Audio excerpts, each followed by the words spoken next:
Assistant general secretary या ठिकाणी आलेले आहेत. त्यांच्या हस्ते आपण या स्पर्धेचं ठिकाणी उद्घाटन करणार आहोत.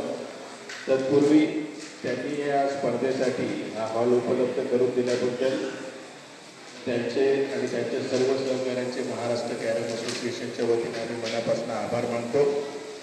ही सब ज्युनियर राष्ट्रीय स्पर्धा आहे आणि या स्पर्धेमधला महाराष्ट्राचा 12 वर्षाखालील आणि 14 वर्षाखालील या 2 गटांकरता संघ निवडला जाणार आहे आणि 28 मार्च ते 31 मार्च या कालावधीमध्ये ही राष्ट्रीय स्पर्धा वाराणसी UP येथे होणार आहे.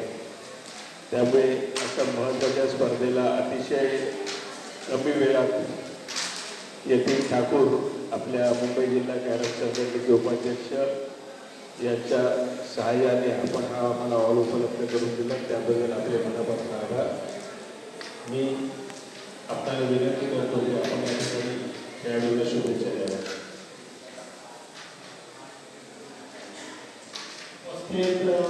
स्पर्धा अंडर 12 आणि अंडर 14 या स्पर्धकांना मी या स्पर्धेच्या शुभेच्छा दिल्या.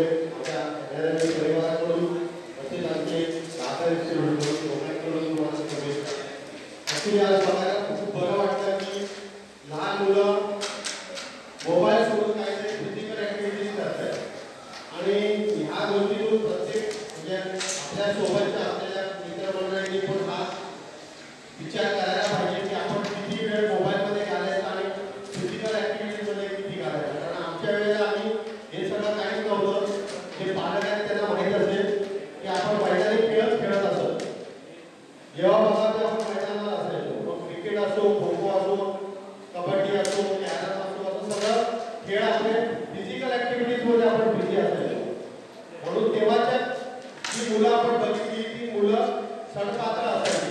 पण आजकालची पिढी आपण जे बघतो ते सगळ्यात बलकी दिसतात तुम्हाला.